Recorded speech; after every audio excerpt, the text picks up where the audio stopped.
Hello everyone, my name is Kevin and today I'm here to talk to you about BlueStamp Engineering Portfolios. So here I have a template made up for all of the students. This is what you'll start with. And we have a couple basic things here to go over. We can just go over it in order. So the first thing you'll see is the project name or title. And then you'll have a 3 to 5 sentence brief description of your overall project and what you intend to make. Then you'll have information about yourself, your name, your school, your area of interest, and your grade. For your area of interest, if you're not exactly sure about that right away, don't worry. Your instructor can help you figure that out throughout the 3 weeks that you'll be in the program. And then we have a bit of a header image that will show your finished product. This will be most likely the last thing that you actually put in your portfolio. These portfolios are kind of um, end to beginning. So we'll start off with a final milestone. Now, a milestone is a big step in your project. Say you just finished a really big component or you just added your own feature and you'd like to make a specific log about that. Milestones can be picked arbitrarily, but we do like to have at least 3 to 4 to show all of the progress throughout the project. So as you can see, if we scroll down the page, it goes final milestone to second to first. This is because at the very top, we want all of your information and the final product so that when somebody clicks on the link, they can see your major accomplishment right away and they don't have to scroll all the way down to the bottom to see what the final product will be, because we want all of your awesome projects to be right at the top and shown on display. So each milestone has 2 components to it. It has a written portion, which will have a full update on what you've done since the last one, and if it's your first one, it'll be basically how you got set up to start your project. This can include code, and if you're working with electronics, it could also include schematics for any circuits that you've used or designed. And then you'll also have a description of what you struggled with the most and how you were able to overcome that with the resources you have. And we also, our second component here is a 3 to 5 minute video of what you've done. We like to see the product working, and whatever the milestone may be, we like to see all of that shown on video so that anybody could just watch that and see where you are. So that's true for every milestone. You can also include images or 2 videos, 3 videos. You can include anything you want here. But at minimum, we like a text description and then a video walkthrough of that same description. So this template is great, but let's see how to make it your own. So this is a GitHub page, which uses a template format. And each GitHub page also has a GitHub page. So this is the GitHub page for this project. And as you can see here, there's not much. There's just a README. And you can even see in the README, it tells you to edit your portfolio, please go over to GitHub pages. But first, you can see that this GitHub repo is named BSE Template Portfolio, but this is under my name. So what we want is we want this to be under your name so that it's in your ownership and you can host it yourself if you want. So what I've done is I have a second Chrome window here, and this is on another account. As you can see, this account's name is Kevin A. Miller 77, and this one here is just Kevin Miller 77. So what I'll do is I'll copy the link to this repo, and then on my other account, I will go to it, and then we're going to do something called fork. Now, forking takes somebody else's code, and then it brings a brand new but identical version over to your GitHub repo. So when I click the fork button up here, which is what you'll do as well, you can see that instead of being Kevin Miller 77, I'm now at Kevin A. Miller 77 BSE template portfolio. And now when we put the 2 portfolios side to side, you can see that none of this is here. Well, that is because we have a separate branch for GitHub pages. Since GitHub pages is separate from GitHub, If that's a little confusing, don't worry about it. Just remember that every time you go back to your link to work on your portfolio, you will switch from main and go over to GitHub pages. And when we click on this, we have two files. You'll never have to worry about the config.yml. What we're worried about is index.md.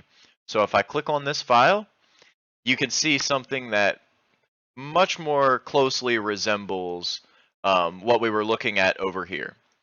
So this is actually completely identical, except it's not as pretty, as you can see, and there's even some extra text here at the bottom that is required to make this look nice and pretty. So what we'll do to edit it is there's a little pencil button. So you'll go to your little pencil button, and then you can just edit the text. So there are three main things here that you should be interested in. There are headings, which start with a hash. Here, let me zoom in just a little bit. So headings will start with a hash so that it makes the text bold. And then all of the text without a hash in front of it is just normal text. So right here, you'll say, this will be specific to you, of course, but so for example, I'm going to say I am working on a Raspberry Pi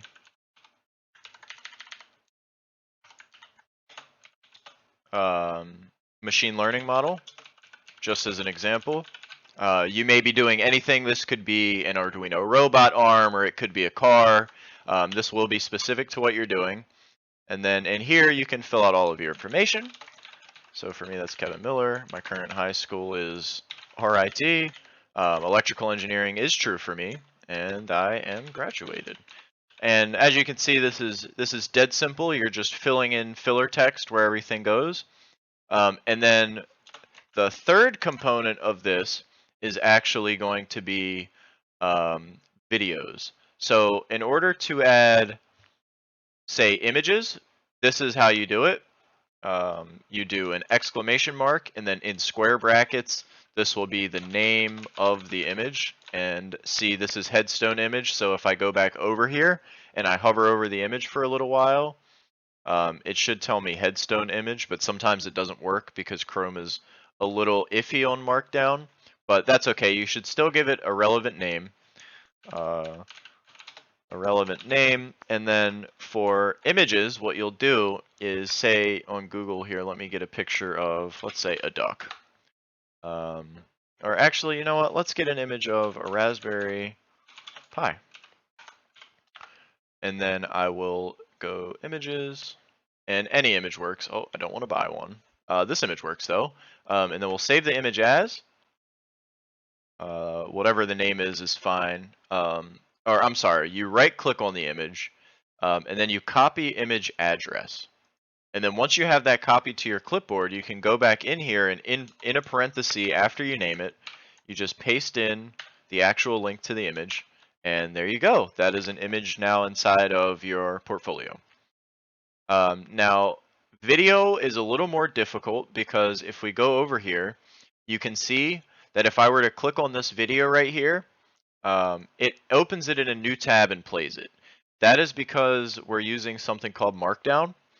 And Markdown does not natively support videos, but it does support images that you can click on.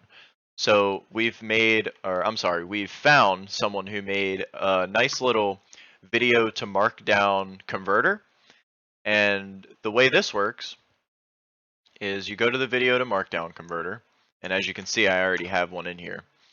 And we'll just search for Raspberry Pi video, just because we're on that subject. We'll use this here, a Pi camera. Perfect. So we take the YouTube video, and then we go to video to Markdown. We place the URL here, and then we say this was a Raspberry Pi camera. So we'll name it that, Raspberry Pi camera. And we always want to show the play icon, because if not, this gray play icon doesn't show up. And that's a little confusing because without that, nobody would know to click on it and that it's a video. So then we'll convert this to Markdown. and it gives us this beautiful string of text here. And this string of text is exactly what we want. So just to add this video in, all I have to do is paste it. Now, if you go to the portfolio template and you click on it, you'll see it opens the video in a new tab. In order to do that, we just copy this string here and we put it right after the string we copied from the video converter. So to do that, we'll just copy this and paste it here.